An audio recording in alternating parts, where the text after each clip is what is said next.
ನಮಸ್ಕಾರ ರಿವ್ಯೂ ಚಾನಲ್ಗೆ ಸ್ವಾಗತ. ನಾನು ಸೌಖ್ಯ ಗಾಂವ್ಕರ್.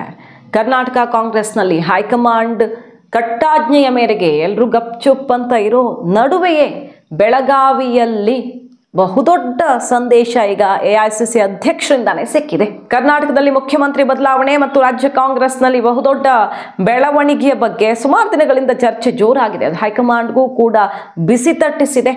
ಈಗ ಜೈ ಭೀಮ್, ಜೈ ಬಾಪು ಮತ್ತು ಜೈ ಸಂವಿಧಾನ ಸಮಾವೇಶದಲ್ಲಿಯೇ ಖರ್ಗೆ ಅವರಿಂದ ಅತಿ ದೊಡ್ಡ ಹಿಂಟ್ ಒಂದು ಸಿಕ್ಕಿರೋದು ರಾಜ್ಯ ಕಾಂಗ್ರೆಸ್ನಲ್ಲಿ ಮುಂದಿನ ಬೆಳವಣಿಗೆಯ ಬಗ್ಗೆ.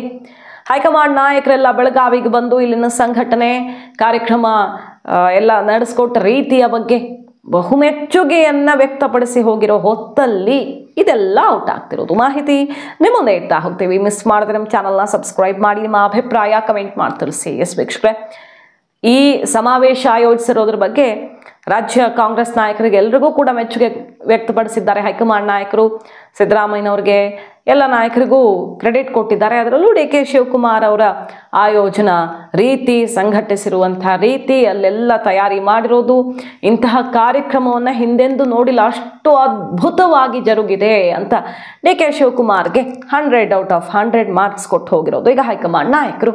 ಇದ್ರ ನಡುವೆ ನಾಯಕತ್ವದ ಬದಲಾವಣೆ ವಿಚಾರದಲ್ಲೂ ಕೂಡ ಬಿಗ್ ಹಿಂಟ್ ಒಂದನ್ನು ಕೊಟ್ಟಿದ್ದಾರೆ ಎಐಸಿಸಿ ಅಧ್ಯಕ್ಷರು. ನೋಡಿ, ಎಲ್ಲ ಮಾತಾಡ್ತಿರ್ತಾರೆ ಪಕ್ಷದ ಇತಿಹಾಸ, ಮನಮೋಹನ್ ಸಿಂಗ್ ಅವರ ಕೊಡುಗೆ, ಸೋನಿಯಾ ಗಾಂಧಿ ಅವರು ಪ್ರಧಾನಿ ಆಗಬೇಕಾಗಿದ್ದವರು ಹೇಗೆ ಬಿಟ್ಟುಕೊಟ್ರು ಅನ್ನೋದ್ರಿಂದ ಹಿಡಿದು ಮನಮೋಹನ್ ಸಿಂಗ್ ಅವರು ಆ ಕುರ್ಚಿಗೆ ಬಂದು ಯಾವ ರೀತಿ ನ್ಯಾಯ ತುಂಬಿದ್ರು, ಯಾವ ರೀತಿ ದೇಶ ಮರೆಯದಂಥ ಕೊಡುಗೆಯನ್ನು ಕೊಟ್ಟರು ಅನ್ನೋದು ಎಲ್ಲವನ್ನು ಮಾತಾಡ್ತಾ ಏನು ಹೇಳ್ತಾರೆ ಖರ್ಗೆ ಅವರು, ದೇಶಕ್ಕಾಗಿ ಗಾಂಧಿ ಕುಟುಂಬದವರು ಎಷ್ಟೆಲ್ಲ ತ್ಯಾಗ ಮಾಡಿದ್ದಾರೆ.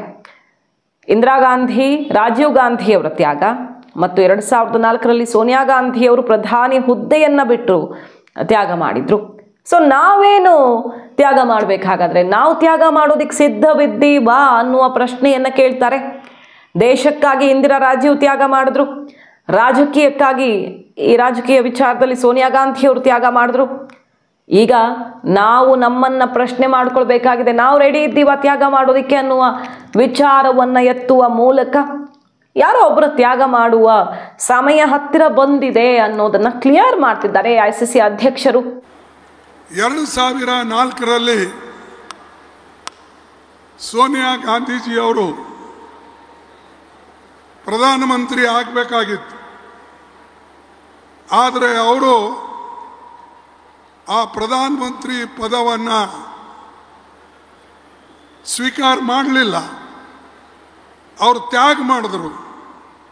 ಮತ್ತು ಒಬ್ಬ ಅರ್ಥಶಾಸ್ತ್ರಜ್ಞ ಮನಮೋಹನ್ ಸಿಂಗ್ ಅವರಿಗೆ ಕುರ್ಚಿ ಮೇಲೆ ಕುಳಿಸ್ಬಿಟ್ರು ಪ್ರಧಾನಮಂತ್ರಿಯಾಗಿ. ನಾವು ಇವತ್ತು ಆ ರೀತಿಯಾಗಿ ತ್ಯಾಗ ಬಲಿದಾನ ಮಾಡೋಕ್ಕೆ ತಯಾರಿದ್ದೇವಾ ಅಂತಕ್ಕಂಥ ಪ್ರಶ್ನೆ ನಮ್ಮ ಮುಂದೆ ಬರ್ತದೆ. ಈ ದೇಶಕ್ಕಾಗಿ ಇಂದಿರಾ ಗಾಂಧೀಜಿ ಅವರು ತ್ಯಾಗ ಮಾಡಿದ್ರು, ರಾಜೀವ್ ಗಾಂಧಿ ಅವರು ತ್ಯಾಗ ಮಾಡಿದ್ರು. ಮೊನ್ನೆಯಷ್ಟೇ ಸಿದ್ದರಾಮಯ್ಯನವರು ಇದೇ ತ್ಯಾಗದ ಮಾತುಗಳನ್ನು ಆಡಿದ್ರು. ಹಾಗೆ ಡಿ ಕೆ ಶಿವಕುಮಾರ್ ಅವರು ಪದೇ ಪದೇ ಹೇಳ್ತಿದ್ದಾರೆ, ನಾನು ಹಿಂದೆ ಬೇಕಾದಷ್ಟು ಸಲ ತ್ಯಾಗ ಮಾಡಿಬಿಟ್ಟಿದ್ದೀನಿ, ಅದರ ಫಲವನ್ನು ಉಣ್ಣುವ ಸಮಯ ಅನ್ನೋದು ಡಿ ಕೆ ಮಾತಲ್ಲಿ ಪದೇ ಪದೇ ಬರ್ತಿದೆ. ಸಿದ್ದರಾಮಯ್ಯನವರ ಬಾಯಲ್ಲಿ ತ್ಯಾಗದ ಮಾತು ಬರ್ತಿದೆ.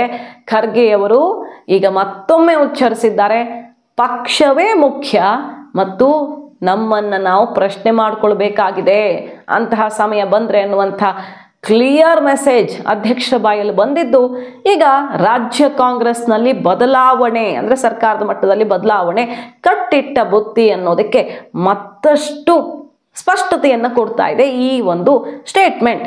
ನೋಡಿ, ಡಿ ಕೆ ಶಿವಕುಮಾರ್ ಅವರ ಪರ ಬೆಳಗಾವಿಯಲ್ಲಿ ಈ ಹೊತ್ತಲ್ಲಿ ಮುಂದಿನ ಸಿಎಂ ಕೂಗು ಸಿಕ್ಕಾಪಟ್ಟೆ ದೊಡ್ಡ ಮಟ್ಟದಲ್ಲಿ ಪ್ರತಿಧ್ವನಿಸ್ಬಿಟ್ಟಿದೆ. ಒಂದು ಕಡೆ ಡಿ ಕೆ ಶಿವಕುಮಾರ್ ಅವರಿಗೆ ಹೈಕಮಾಂಡ್ ಇಂದ ಮೆಚ್ಚುಗೆ, ಕಾರ್ಯಕ್ರಮ ಚಂದಗಾಣಿಸಿಕೊಟ್ಟಿರೋದ್ರ ಬಗ್ಗೆ, ಮತ್ತೊಂದು ಕಡೆ ಮುಂದಿನ ಸಿಎಂ ಡಿ ಕೆ ಶಿವಕುಮಾರ್ ಕೂಗು ಅವರ ಅಭಿಮಾನಿಗಳಿಂದ ಮೊಳಗಿರೋದು. ಸಿದ್ದರಾಮಯ್ಯನವರ ಭಾವಚಿತ್ರಗಳಿಗೆ ಅವಮಾನ, ನೂರಾರು ಭಾವಚಿತ್ರಗಳನ್ನು ಬಿಸಾಡಿ ಅವಮಾನ ಮಾಡಿರೋದು ಕಿಡಿಗೇಡಿಗಳು.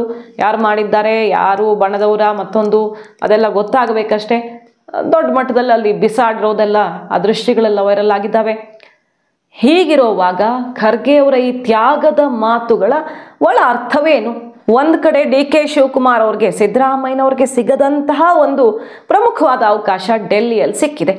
ಅದೇನು ದೊಡ್ಡದ ಅಂತ ಅನಿಸಿದ್ರು ಬೇರೆ ಮುಖ್ಯಮಂತ್ರಿಗಳಿಗೆ, ಕಾಂಗ್ರೆಸ್ ಮುಖ್ಯಮಂತ್ರಿಗಳಿಗೆ ಅವಕಾಶ ಮಾಡಿಕೊಟ್ಟು ಸಿದ್ದರಾಮಯ್ಯನವರನ್ನ ಬಿಟ್ಟು ಉಪಮುಖ್ಯಮಂತ್ರಿ ಡಿ ಕೆ ಶಿವಕುಮಾರ್ ಅವ್ರನ್ನ ಸ್ಟಾರ್ ಕ್ಯಾಂಪೇನರ್ ಪಟ್ಟಿಯಲ್ಲಿ ಸೇರಿಸಲಾಗಿದೆ ಡೆಲ್ಲಿಯಲ್ಲಿ.